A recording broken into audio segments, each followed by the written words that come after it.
Hello साथियों, नमस्कार। मैं अतुल तिवारी आप सभी का सीयूटी पीजी अड्डा एजुकेशन पर स्वागत करता हूं। सभी को नमस्कार।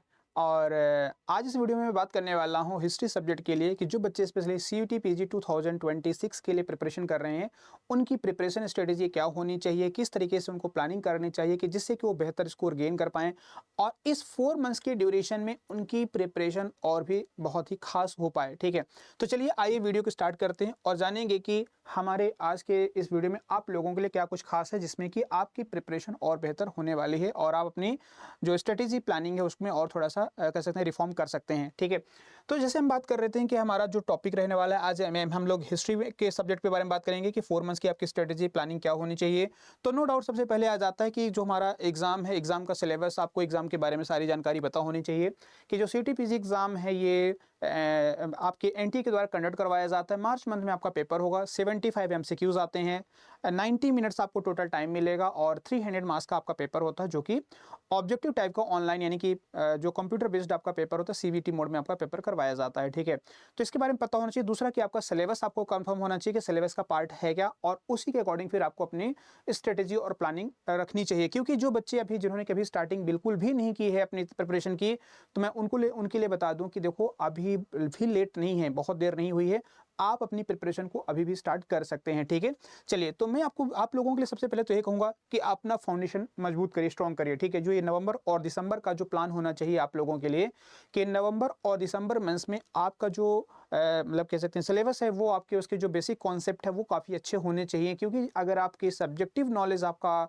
अच्छा नहीं है, आपको अपने सब्जेक्ट पर कमांड नहीं है, ठीक है, जो कॉन्सेप्ट है या जो भी पॉइंट्स हैं अगर आप उनको सही तरीके से आपने उनको कवर नहीं किया है तो कहीं ना कहीं फिर ये ऑब्जेक्टिव जब सॉल्व करेंगे या क्वेश्चन को सॉल्व करेंगे तो फिर आपको साथ प्रॉब्लम आएगी। ठीक है, तो सबसे पहली प्रायोरिटी आपकी होनी चाहिए कि सिलेबस का जो पार्ट है उनको आप कवर करें। ठीक है, स्पेशली उन सेक्शंस को जहां से क्वेश्चन काफी ज्यादा कवर किए जाते हैं या फिर पूछे जाते हैं।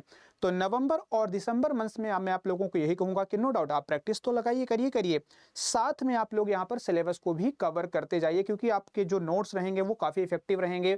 स्पेशली देखा जाए तो जब रिवीजन टाइम रहेगा आपका यानी लास्ट मोमेंट में आपके लिए वो काफी ज्यादा हेल्प करेंगे। ठीक है, तो जो इंपॉर्टेंट टॉपिक्स हैं जो मैं आप लोगों को यहाँ पे सजेस्ट करूंगा कि जो ये टॉपिक्स हैं आप इनको ज्यादा प्रेफर करिए। ठीक है, जैसे कि प्री हिस्टोरिक कल्चर की बात करें तो पैलिथिक, मेसो नियोलिथिक हो गया, चैलकोलिथिक, यहाँ के जो बेसिक कॉन्सेप्ट हैं, इनके जो साइट्स हैं, प्लेसेस हैं या जो भी टूल्स यहाँ से मिले हैं, ठीक है, वो सारी चीज़ें आप देखिए, उनको कवर करिए।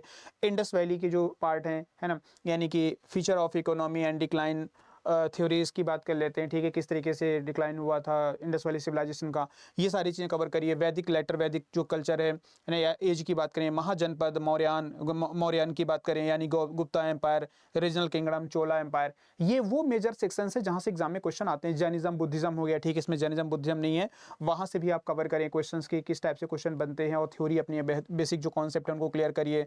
मेडाइवल में दिल्ली सल्तनत में स्पेशली देखा जाए तो एडमिनिस्ट्रेशन, ठीक है, दिल्ली सल्तनत का जो एडमिनिस्ट्रेशन, आर्ट और आर्किटेक्चर हैं या जो इकोनॉमी है या ठीक है जो रिफॉर्म्स हैं, ये आपके लिए काफ़ी ज़्यादा हेल्प करेंगे यहाँ पे। इसके बाद आप देखेंगे मुगल एम्पायर में भी यहाँ से आपके जो एडमिनिस्ट्रेशन, मुगल एम्पायर का एडमिनिस्ट्रेशन है, आर्ट, आर्किटेक्चर, ठीक है, लिटरेचर, इस तरीके के जो तमाम सारे जो टॉपिक्स हैं उनको बेहतर करिए, उनको अच्छे से कवर करिए, उनके नोट्स बनाइए आप। ठीक है, ये मैं दिसंबर और नवंबर की बात कर रहा हूँ, जनवरी से पहले पहले की मैं बात कर रहा हूँ। ठीक है, कि आपका जो ये मतलब कि जो सब्जेक्ट है वो आपका कवर होना चाहिए, पूरा सिलेबस आपका कवर हो जाना चाहिए, इंटायर सिलेबस। ठीक है, इसके अलावा विजयनगर एम्पायर हो गया, ठीक है, भक्ति सूफी मूवमेंट है, ये सारे टॉपिक हैं, बिहमनी किंगडम है, इनके बेसिक जो कॉन्सेप्ट आपके क्लियर होने चाहिए, आप इन टॉपिक्स को कवर करिए। ये बहुत ही खास, बहुत इंपॉर्टेंट है जो आपके लिए काफी ज्यादा हेल्प करेंगे एग्जाम में। ठीक है, मॉडर्न इंडिया की बात करें तो अराइवल ऑफ यूरोपियंस, ठीक है, British expansion, revolt 1857, social religious movement है, Indian national movement, Gandhian movement, ठीक है, एंड पार्टीशन जो है, ये सारा जो सेक्शन है आपके सिलेबस का पार्ट आ जाता है। आपको पहले अपने सिलेबस को फुल्ली अगर देखा जाए तो क्लियर करना पड़ेगा, यानी कवर करना पड़ेगा। ठीक है, आपको यहाँ से बेसिक जो कॉन्सेप्ट है वो क्लियर होने चाहिए। ठीक है, इसके बाद फिर आपको कहाँ पर फोकस करना है, नो डाउट आपको सिलेबस तो फोकस ही करना है, अपने टारगेट करना है सिलेबस के ऊपर ही कि मुझे अपना सिलेबस कवर कर लेना है, उसको कंप्लीट कर लेना है, उसके जो बेसिक कॉन्सेप्ट है वो हमें समझ लेने हैं। ठीक है, जिससे कि एग्जाम में क्वेश्चन को सॉल्व करते समय हमें कोई प्रॉब्लम फेस ना करनी पड़े।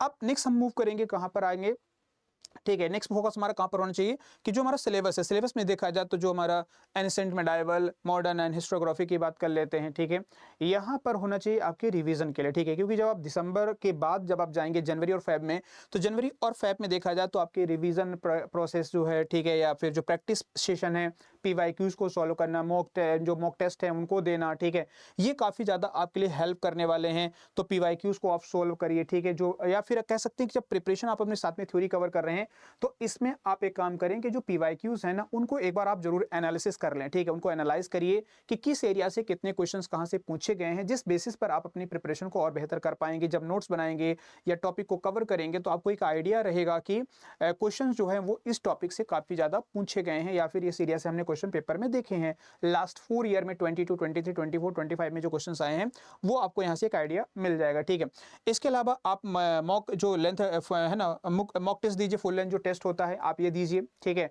एटलीस्ट अभी इनिशियल फेज में आप वीक में एक तो जरूर दीजिए। ठीक है, फुल लेंथ यानी कि 75 क्वेश्चन का जो टेस्ट है वो वीक में एटलीस्ट सिंगल टाइम आप जरूर दीजिए। ठीक है, आप जैसे कि हम टॉपिक वाइज भी टेस्ट होते हैं, आप उनको भी यहाँ पे दे सकते हैं फिलहाल अभी, जैसे कि जब जब आपने थ्योरी को कवर कर रहे हैं। ठीक है, तो इनके साथ आप ये भी दे सकते हैं।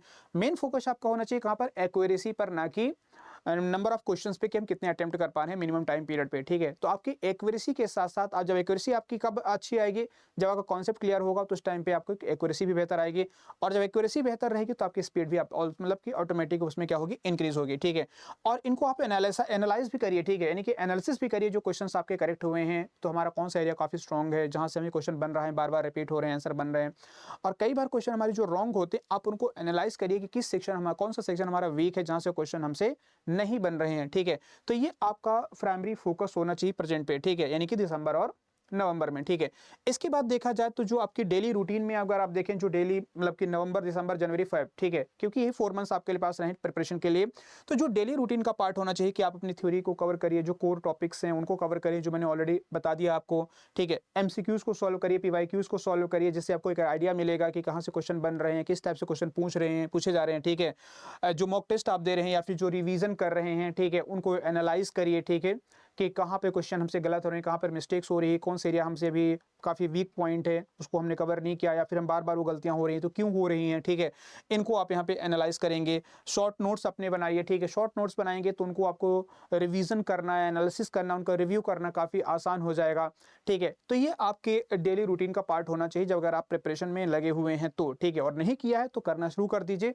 इन चीज़ों को फॉलो करेंगे तो आपको काफ़ी ज़्यादा हेल्प मिलने वाली है। इसके अलावा हम देख सकते हैं यहाँ पर कि जो प्रिपरेशन टिप्स की बात कर लेते हैं। प्रिपरेशन टिप्स में वही चीज़ें हमने यहाँ पे भी शामिल की हैं कि जो आपका कॉन्सेप्ट क्लैरिटी है वो बहुत ज़रूरी है। ठीक है, क्योंकि अगर आपको नहीं पता है तो गलतियां होंगी ही, क्वेश्चन नहीं सॉल्व कर पाएंगे, फिर फ्रस्ट्रेशन आएगा आपके ऊपर। MCQs को प्रैक्टिस करेंगे, MCQs को एनालिसिस करेंगे, उनको एनालाइज करिएगा और देखेंगे कौन सा वीक आपका एरिया है, कौन सा क्वेश्चन आपसे नहीं बन पा रहे हैं।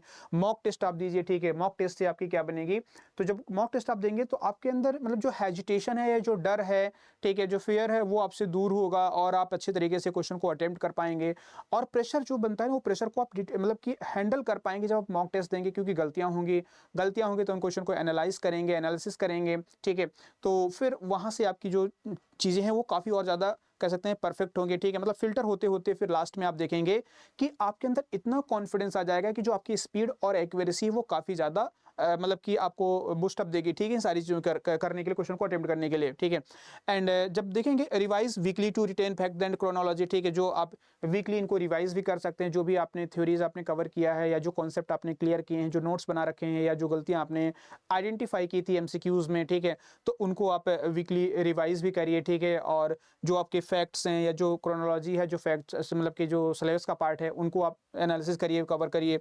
Attempt mock regularly to build exam temperament. ठीक है, अटेम्प्ट मॉक की मीन्स कि जो आपके यूनिट वाइज मॉक टेस्ट हैं, यहाँ पे फुल लेंथ मॉक टेस्ट की हम बात नहीं कर रहे हैं, यहाँ पर हम बात कर रहे हैं किसके बारे में, जो टॉपिक वाइज या फिर यूनिट वाइज जो MCQs होते हैं आप उनको अटेम्प्ट करिए, उन टेस्ट को दीजिए, MCQs को सॉल्व करिए, जिससे क्या होगा कि आपकी जो क्वेश्चन की सॉल्व करने की जो प्रैक्टिस हैबिट रहेगी वो डेली बनी रहेगी कि हाँ हम क्वेश्चन अटेम्प्ट कर रहे हैं, भले करिए 5 करिए, 10 क्वेश्चन करिए, ठीक है, 20 क्वेश्चन करिए, लेकिन आप अटेम्प्ट जरूर करिए। ठीक है, and use elimination technique in MCQs। MCQs में एलिमिनेशन कई बार क्या होता है कई ऑप्शन हमें समझ नहीं आते हैं क्या है, ठीक है। तो कोशिश करिए कि एलिमिनेशन मेथड का इस्तेमाल करिए कि कौन क्वेश्चन गलत, कौन इनके ऑप्शन कौन कौन से रॉन्ग हो सकते हैं। ये कब कवर कर पाएंगे, जब आपके पास, जब आपका कॉन्सेप्ट क्लियर होगा, थ्योरेटिकल जो पकड़ होगी वो काफ़ी ज़्यादा स्ट्रॉन्ग रहेगी, उस केस में आप यहाँ पे इस टेक्निक का इस्तेमाल कर पाएंगे। अदरवाइज फिर तो कोई फायदा नहीं, अगर आपने थ्योरी नहीं कवर किया, थ्योरी आपके कॉन्सेप्ट क्लियर नहीं है, तो फिर इस प्रोसेस का कोई मतलब नहीं रह जाता है, ठीक है। तो कोशिश करें कि जो एलिमिनेशन मेथड है, स्पेशली उन बच्चों के लिए जिन्होंने अपना पूरा थ्योरी अभी तक कंप्लीट कर लिया है, ठीक है, तो उनके लिए काफ़ी ज़्यादा हेल्प मिलेगी। इसके अलावा स्टे कंसिस्टेंट, मतलब कह सकते हैं कि जो आपकी स्टडी होनी चाहिए वो, मतलब उसमें कंसिस्टेंसी होनी चाहिए, लगातार रेगुलरली अगर आप देखें तो उसमें आप कवर करें अपने सिलेबस को, एमसीक्यूज़ को, पीवाईक्यूज़ को, मतलब कि इनके टच में आप बने रहें, इनको इग्नोर मत करें, इनको ब्रेक मत दें, ठीक है। क्योंकि जब ब्रेक आपके पास हो जाता है तो ब्रेक के बाद आपके अंदर लेजीनेस आ जाता है, फिर आपको पढ़ने का मन नहीं करता, लगता है चलो ठीक है अभी तो टाइम है, 4 महीने हम कवर कर लेंगे। तो ये चीज़ें बहुत ही, मतलब कह सकते हैं कि गलत हो जाती हैं, आपकी प्रिपरेशन में कहीं ना कहीं फिर वो चीज़ें गड़बड़ होती हैं, ठीक है। तो आप लगातार यहाँ पर अपना कवर करिए। साथ में प्रैक्टिस के लिए मैंने बता ही दिया कि डेली में आप सकते हैं, आप यहाँ पे एम से प्रैक्टिस कैसे करें, तो प्रैक्टिस में अगर आप देखें तो टॉपिक वाइज आप यहाँ पर क्या ले सकते हैं, एमसीक्यूज़ ले सकते हैं, ठीक है, 20-25 जितने भी आप कर पाएँ, जितना आपके पास है ना, लगे कि हाँ ये ठीक है, इतना मेरे लिए ठीक है, मैं कर पाऊंगा, प्रेशर हैंडल कर पाऊंगा। 2 शॉर्ट टेस्ट पर वीक दीजिए, ठीक है। 2 शॉर्ट टेस्ट मीन्स कि जो क्वेश्चन होते हैं, क्वेश्चन को 45 या 75 का हाफ कर सकते हैं, इस टाइप से क्वेश्चन कर सकते हैं, 40-35 का रेशियो कैटेगराइज कर सकते हैं, ठीक है। तो यहाँ पर आप हर वीक में आप 2 शॉर्ट टेस्ट जरूर दीजिएगा, ठीक है। पीवाईक्यूज़ का सेट सॉल्व करिए, जो पहले जो प्रीवियस ईयर क्वेश्चन पूछे गए हैं तो उनके पीवाईक्यूज़ हैं वो वीकली सॉल्व करिए। मतलब कि ऐसा नहीं कि जरूरी कि सारे क्वेश्चन को आप सॉल्व करिए, 20 क्वेश्चन कर लीजिए, 10 क्वेश्चन कर लीजिए, 15 क्वेश्चन कर लीजिए, रिमेनिंग को नेक्स्ट डेज या नेक्स्ट वीक ऐसे करके जब आप करेंगे तो आपका सारा पीवाईक्यू क्या हो जाएगा, सॉल्व हो जाएगा, ठीक है।